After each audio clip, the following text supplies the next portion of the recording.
The amazing drama you're about to see is a matter of human record. You may believe it or not, but the real people who lived this story, they believe it. They know. They took that one step beyond.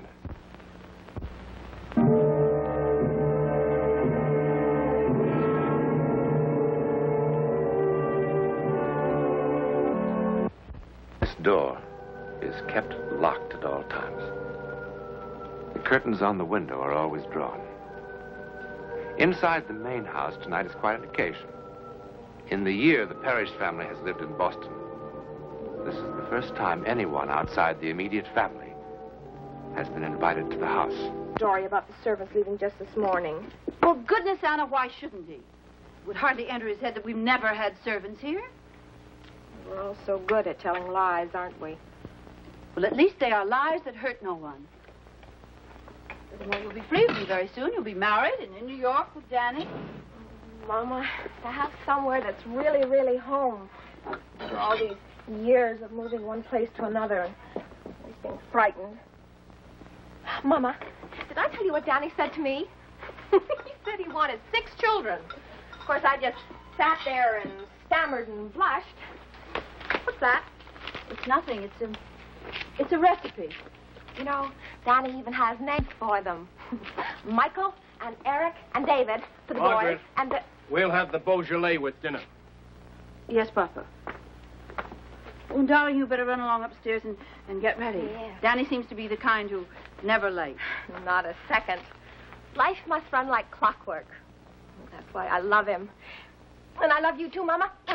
Oh, tonight I love the world. Ah!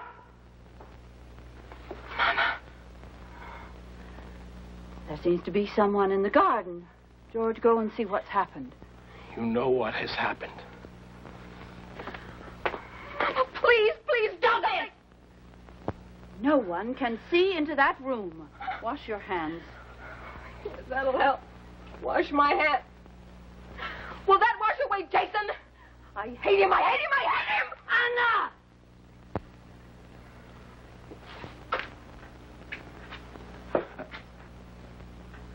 What is it? Come inside.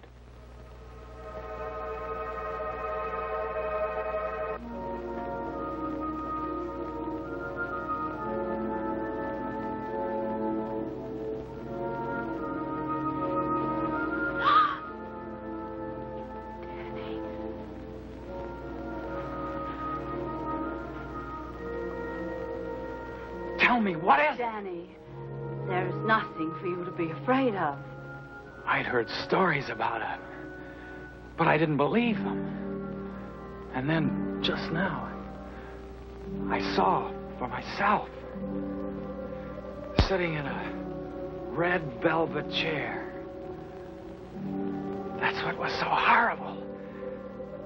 In a red velvet chair with a high back, reading a book for all the world like a human being. Oh, no. What I saw didn't belong inside a house. What I saw belonged in the sea. Danny, you're very young.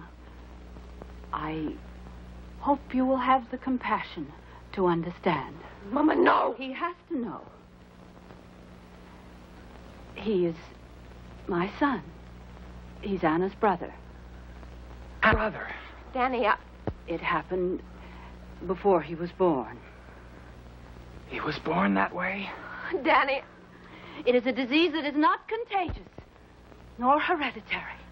Danny, what Mama says is true. Anna, I can't. Before God, what Mama says is true. Anna, stop All the it. doctors swore it. It's not sorry, hereditary. I'm Danny, sorry. please don't leave me. Please don't leave me. Danny! Danny!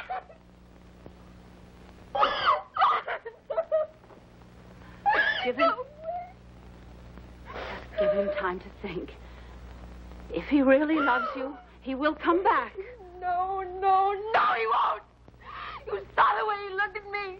He was looking at our babies, and the babies I'll never have because of Jason. I hate him, and I wish he were dead.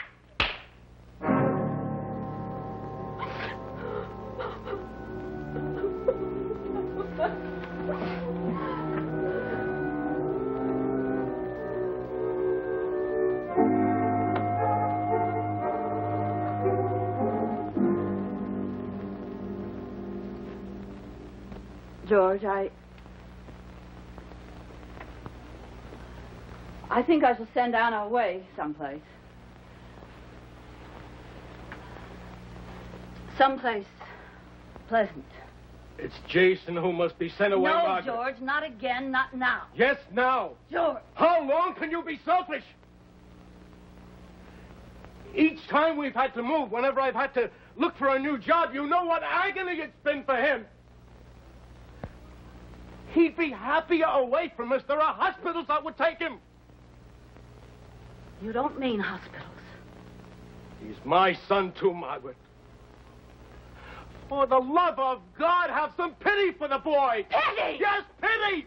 How do you think he feels locked up in the room? I have told you 100 times I will not let him go. And that's always finished the argument, hasn't it, Margaret? But not tonight. No, not tonight. Hush, George. He will hear you. You cannot ask me to give up my life. At last you said it, Margaret. He is your whole life. Not me. Not Anna. Jason. You've no love left for the rest of us. He needs me more. Margaret! I mean what I say. If you don't agree with me now, if you don't agree with me this moment to send Jason away, then I shall leave you.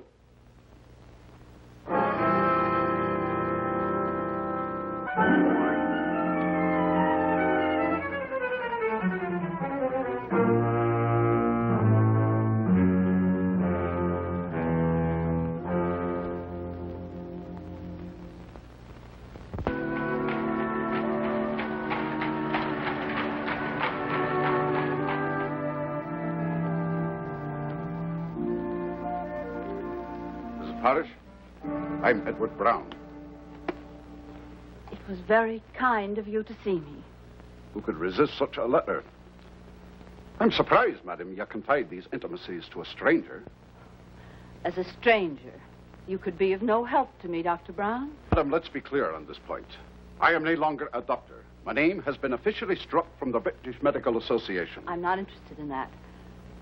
All I care about is your knowledge and your talent, Dr. Brown.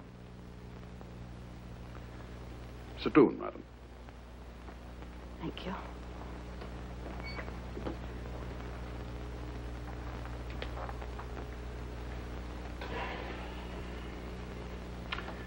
I remember hearing of a few such cases as your son's. Well, other doctors have told me that almost every 100 years a child is born with this affliction. You know, Jason says that he has read a theory that all mankind is evolved from the sea, the cradle of life. But Jason says that perhaps the seed of our beginnings is still with us, and that this is God's way of reminding us that we have not come as far as we would like to think. Cradle of life. Jason sounds a remarkable boy. Madam, why have you come to me? I read of your lecture. Lecture? Lecture indeed. The papers turned it a riot. The police had to be called. Here, this is what interested me. The jeering began when Brown made claims that his so-called mind force could be efficacious in the treatment I of read the certain account, illnesses, madam. I read it. particularly ailments of unknown origin. That's why I came, Dr. Brown. Please, will you be honest with me? Have you been successful?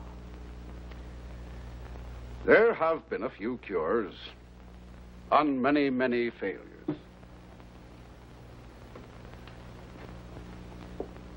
What is this mind force? Madam, if I could explain it satisfactorily, I would hardly be in my present position. All I can tell you is that I seem to have developed a kind of power. What it is, I cannot tell you. I'm not the first. There have been others. I think perhaps Dr. Mesmer was the first. This power sounds supernatural. And that would frighten you? I want my son to be well. The means do not concern me.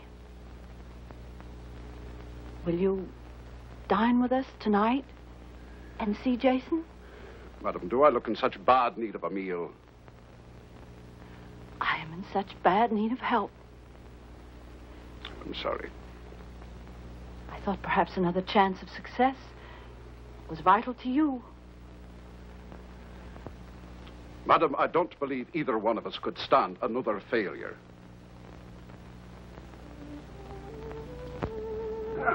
I haven't had a roast like that in more months than I care to say.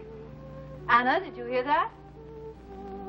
Dr. Brown was complimenting you on your cooking. Mama, Papa wrote that he'd seen Danny in New York. It was just by accident on the street. They didn't even speak. Danny crossed the street. Hey, what can be worse than the loss of love? Except perhaps the loss of belief that it can happen again.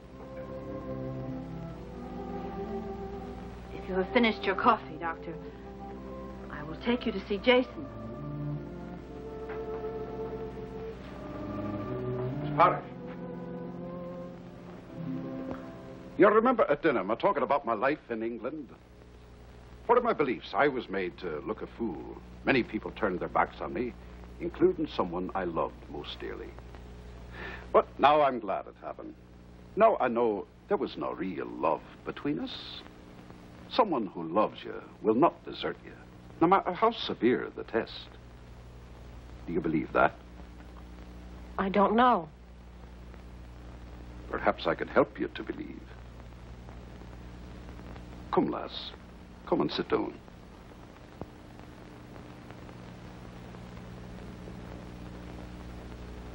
Perhaps I could help you to believe. Madam, have I your permission to play a game with Anna? You have? Anna, you know I want to be your friend. Yes. Give me your hands.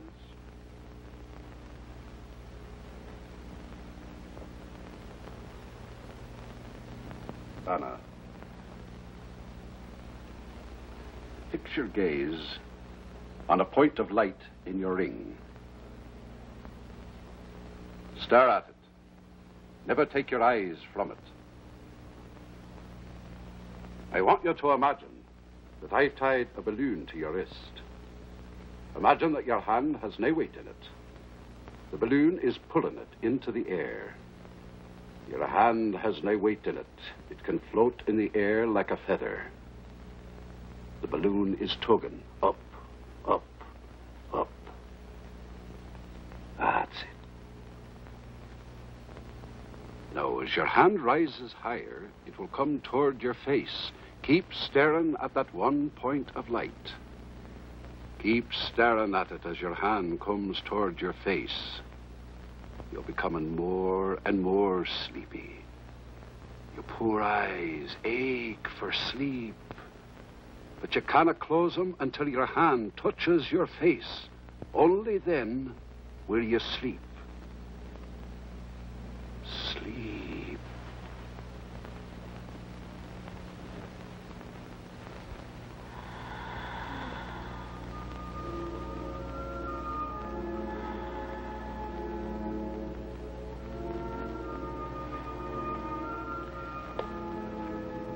It's easy with someone so eager to escape. Does she hear us? Only me. What sort of sleep is this? Where is she? I warned you. Somewhere to stand it. You remember what I told you about the power the mind has over the body? Let me show you. Anna, now you're even more deeply asleep. You hear nothing but my voice. Yesterday, you had an accident in the kitchen. You scalded the back of your hand with boiling water. The skin is still raw and sensitive from the burn. Touch the back of her hand.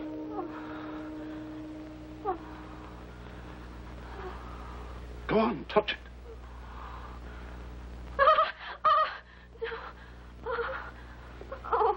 The burn is healed. The pain is all gone. In fact, you have no feeling in your hand whatsoever. The nerves are all dead. The hand is numb. Have you a pin?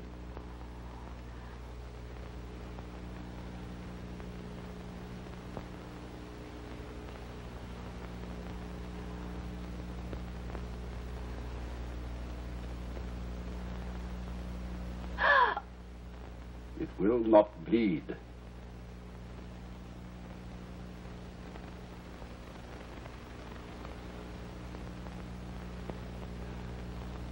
Now the hand is as it was, as if the burn had never been. Anna, listen carefully to me. When you wake up, you'll be as happy as you were before Danny went away. You will not forget him. You will only forget the pain of his going away. You will feel the hurt no more. When I count 3, you will open your eyes and be wide awake, feeling happier and more rested than you ever have in your life. 1, 2, 3.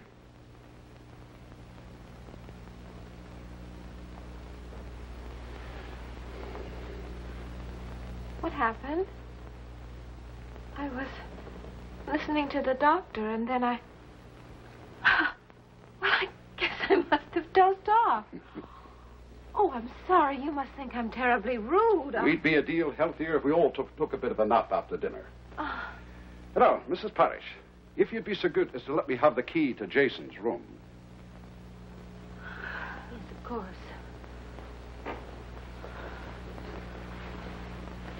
Doctor, I think if anyone can help Jason, it's you. Thank you.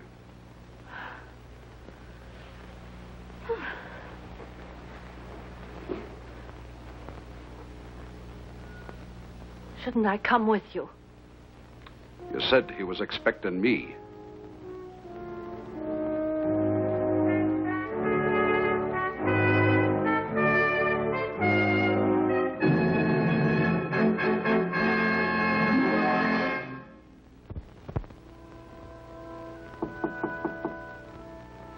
Jason, it's Edward Brown.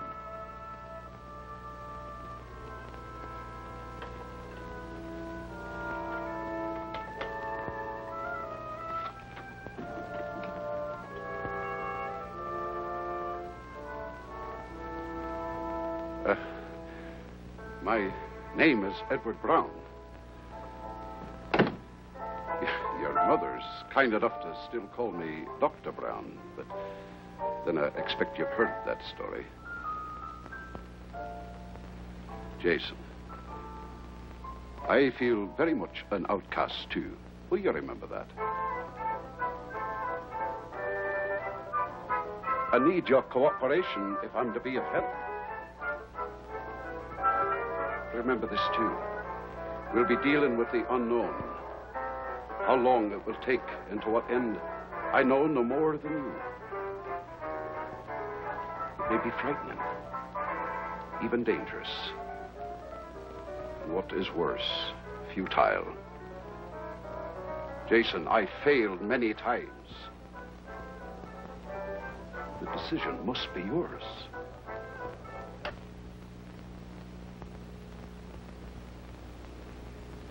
Good.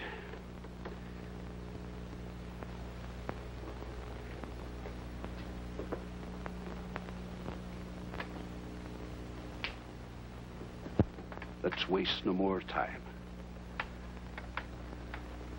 Jason, give me your hands.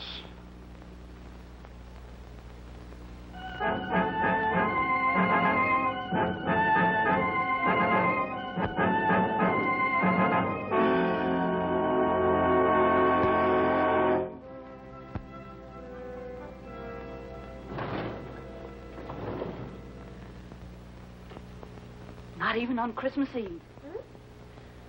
I think I must have been insane to let that doctor talk me into this. absolutely insane. Dr. Brown, I wonder if he ever was a doctor. Mama. Not even on Christmas Eve am I allowed to see my own son. Now, Mama. He could be dead for all I know. Now, that's silly. Do you know the last time that I saw him? It was September the 2nd. And Dr. Brown, since that moment, has had nothing to say at all. Well, that is not true. Why, only last week. Last week, what did he say last week? He seemed very hopeful. Then why doesn't he let me see him? You must trust him. Well, I don't. I don't trust him. I think it's all some kind of a hoax. Jason isn't any different. There isn't any change at all. Oh, there's one thing that's changed. I've lost him. Jason isn't mine anymore. Well, that's it. Well, that's what's upsetting you, is it, Mama?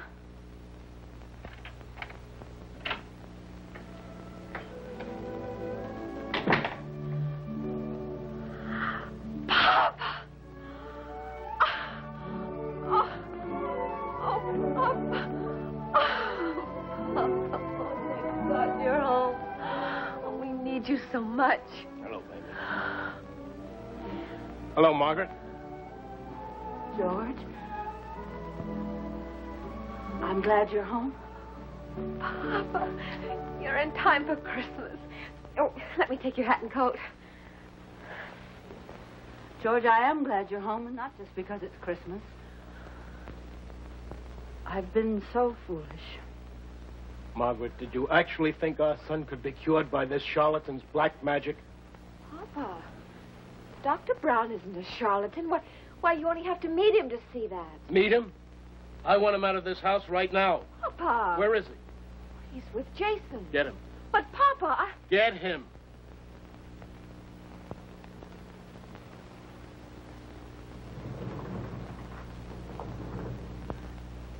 I was desperate, George. I know, Margaret. Margaret, I brought someone with me.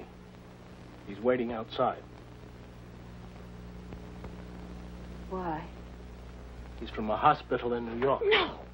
Margaret, listen to me. No! I've seen the place. No! No, I've lost him once. Never again, never again. Margaret, we'll go down there together. You can see it for yourself. No! I have seen those places. I know. I would rather have Jason dead first. Margaret, all the papers have been signed. No! There's nothing you can do, Margaret.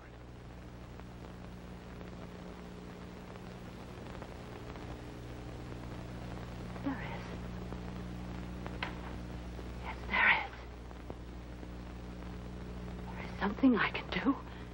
You will never take him. Never. Never. I would rather see him dead.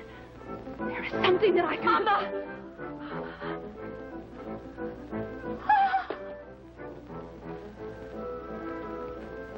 It was Jason's wish to wait till Christmas.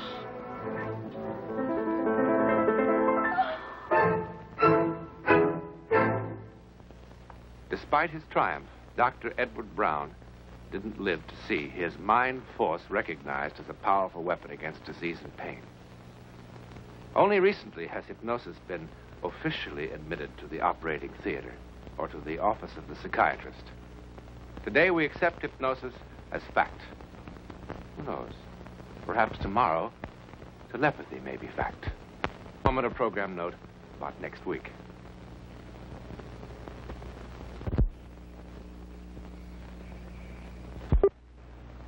Next week, and every week, we'll be bringing you the personal records of the rarest kind of human experience. Man's adventure in the world of the unknown. That mysterious psychic world beyond our five senses. This is your invitation to take with us that astonishing one step beyond.